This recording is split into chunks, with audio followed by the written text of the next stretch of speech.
आज क्यों हम जी रहे हैं ये जीवन, और इस जीवन को जीने का क्या उद्देश्य है हमारा। हम सब दुखी हैं आज, क्यों पता है? क्योंकि हम हमारी खुशी हमारे माता पिता, हमारे परिवार, हमारे पति पत्नी, हमारे बच्चों में ढूंढ रहे हैं। क्या ये सही है? इस पृथ्वी पर रहते हुए क्या हमें यही सब की आशा रखनी चाहिए? क्या हमें नहीं लगता हम हमारी राह से भटक गए? यीशु मसीह ने हमें ये जीवन दिया है, किस चीज़ के लिए दिया है? हम भटक चुके हैं हमारी सोच की वजह से। हम हमारे राह को भूल गए।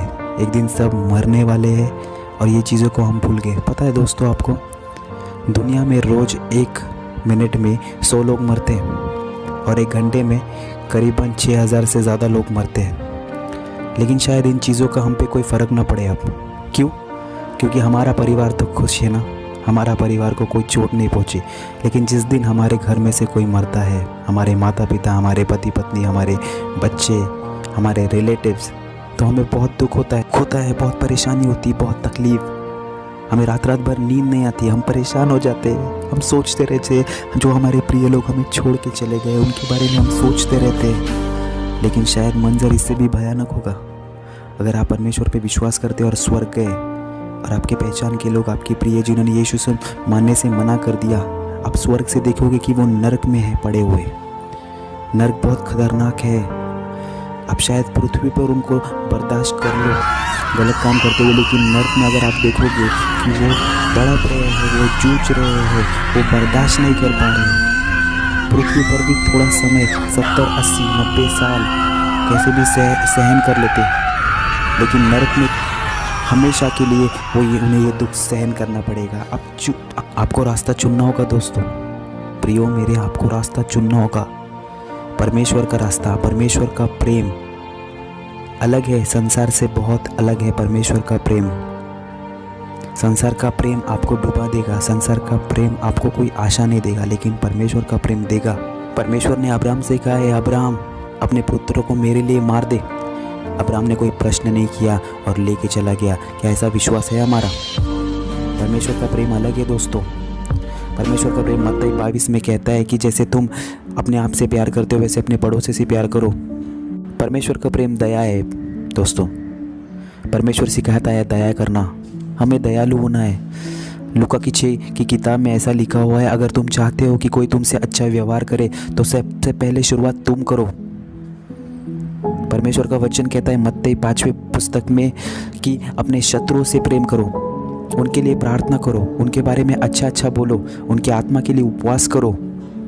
संसार का प्रेम ऐसे नहीं सिखाएगा। संसार का प्रेम अभिलाषाओं से भरा हुआ है। संसार का प्रेम सिर्फ अपने खुद में ही मगन, लेकिन परमेश्वर का प्रेम अलग है दोस्तों।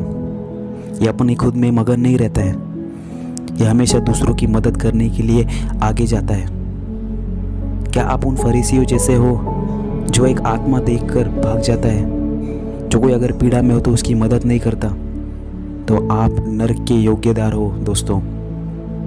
और इस नरक से आपको कोई नहीं बचा पाएगा, क्योंकि परमेश्वर ने हमें दया करना सिखाया है, दया से भागना नहीं।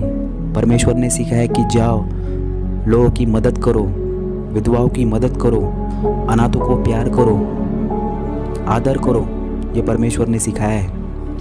और हम संसार में जीते हुए इन चीज़ों को भूल गए, क्योंकि हम सिर्फ अपने लोगों का आदर कर रहे हैं, हमारे घर में जो है उनका आदर कर रहे हैं, लेकिन जो बाहर है उनका आदर नहीं, जो बाहर है उनका प्यार नहीं, जो बाहर है उनका सम्मान नहीं, उनकी आत्मा की परवाह नहीं। लेकिन यीशु सिखाता है दया करो, दया करो। अगर ऐसी दया करो, परमेश्वर का वचन कहता है अगर अपने आप को तुम्हें चोट लगे तो तुम्हें दर्द होगा, उसी दर्द का एहसास समझो। और दूसरों को अगर चोट लगे तो उसके चोट को मलहम लगाओ, उसके लिए प्रार्थना करो। परमेश्वर के पास लोगों के आत्मा के लिए उपासना करो। ये सच्चा प्यार है, ये सच्चा जीवन है। मेरे प्रियो, प्रभु को इस जीवन में कोई महत्व नहीं है। ये जो जीवन हम पृथ्वी पर जी रहे हैं, इस जीवन का कोई महत्व नहीं है, क्योंकि ये जीवन खत्म हो जाएगा। ज़्यादा से ज़्यादा 70-80 साल हम जिएंगे, उसके बाद हम सब मारे जाएंगे। ऐसे प्रेम का कुछ वैल्यू नहीं है अगर आप आपस में कर रहे हो, अपने पति से, अपने पत्नी से, अपने माँ से, अपने पापा से, अपने भाई और बहनों से नहीं। हमें सबसे प्यार करना है। पृथ्वी पर हर एक प्राणी है, उससे प्यार करना है। यही सच्चा प्यार है दोस्तों। इस प्यार के अलावा कोई प्यार नहीं। ऐसे प्यार करेंगे, ये प्यार करेंगे, तब जाके हमें स्वर्ग मिलेगा। और स्वर्ग में ऐसा लिखा हुआ है कि हम सब मिलेंगे, हमारे परिवार वहाँ होंगे। लेकिन वहाँ पहुँचने के लिए हमें यहाँ के जो कार्य है वो पूरे करने पड़ेंगे दोस्तों। परमेश्वर का ऐसा वचन कहता है गलतियों 3 उसका 28 में ऐसा कहता है कि अब ना कोई यहूदी रहा, ना कोई यूनानी, ना कोई दास, ना कोई स्वतंत्र, ना कोई नर, ना कोई नारी, क्योंकि हम सब मसीह में एक है। कुछ लोगों की छोटी सोच है, अभी भी वो लोग बोलते हैं हमारी जात, हमारे ये वो। परमेश्वर के वचनों के विरुद्ध है आप लोग। पृथ्वी एक आदम और हवा के द्वारा नहीं बनी गई। क्या हम सब एक नहीं है? हम सब एक ही पुरुष और एक ही स्त्री के द्वारा सब बनेंगे और हम सब एक है परमेश्वर में। कोई अलग नहीं, कोई भेदभाव नहीं, हम सब एक है। हमें सबको यीशु मसीह का प्रचार करना है। मजाक लगता है नर्क? आपको मजाक लगता है परमेश्वर का राज्य? ये वचन को आपके पास लाने के लिए परमेश्वर यीशु मसीह के शिष्य ने अपनी जानों को दे दिया है, जानों दे दिया है। आपको पता है पेत्रस कैसे मारा गया? उसे उल्टा क्रूस पर लटकाया गया। उसको जब क्रूस पे लटका रहे थे वो बोल रहा था कि मुझे सीधा मत लटकाओ, उल्टा लटकाओ, मैं इस लायक नहीं हूँ कि मुझे सीधा लटकाया जाए। आपको पता है स्टेफनस को कैसे मारा गया? पत्थर मारा उसको, और पत्थर मार मार के उसकी जान ले ली। क्यों? उसे नहीं लगा होगा कि मुझे अपनी बीवी के साथ समय बिताना है, उसे नहीं लगा होगा मुझे अपने माता पिता के साथ रहना है, अपने बच्चे, अपना घर। जीवन को जानते हैं दोस्तों आप। पॉल अपनी किताब में लिखता है कि मैं एक नक्शे को देखता हूँ और उसकी ओर चला जाता हूँ। उसका जीवन में उसका ध्येय फिक्स था, सिर्फ लोगों को नरक से बचाना और कुछ भी नहीं। और इसके लिए उसने सब कुछ छोड़ दिया। यीशु मसीह जो स्वर्ग से आया, एक भगवान जो इस पृथ्वी पर आया, मनुष्य बनकर अपने सहा सब कुछ हमारे लिए। और हमें मजाक लगता है स्वर्ग का राज्य, और ये मजाक हमें नरक लेके जाएगा एक दिन। नरक में पीड़ा और गर्मी और नाना प्रकार के गंदे गंदे जानवर के अंदर हम मरेंगे, हमारे लोग मरेंगे, ये दुनिया मर जाएगी। इसलिए कह रहा हूँ अपने जीवनों को सुधारो। दुनिया के प्रेम का कोई मूल नहीं है।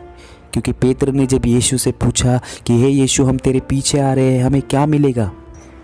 यीशु कहता है तुम्हें तुम्हारे परिवार, तुम्हारे माता पिता, तुम्हारे बीवी बच्चे सब कुछ 100 गुना मिलेंगे स्वर्ग में, और तुम इज़राइल पे राज्य करोगे। आशा छोड़ दो दोस्तों और सुसमाचार बांटो।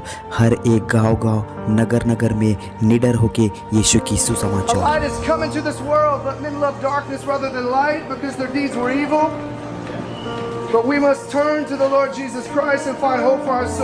इसलिए दोस्तों, अगर इस पृथ्वी पर यीशु मसीह के लिए जान भी देनी पड़े तो भी दे दो।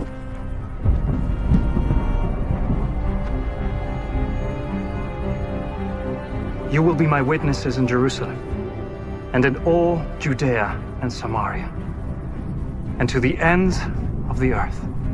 Go into the world and preach the gospel to all creation.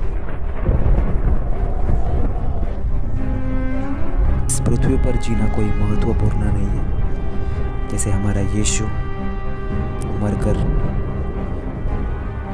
स्वर्ग में पिता के पास गया।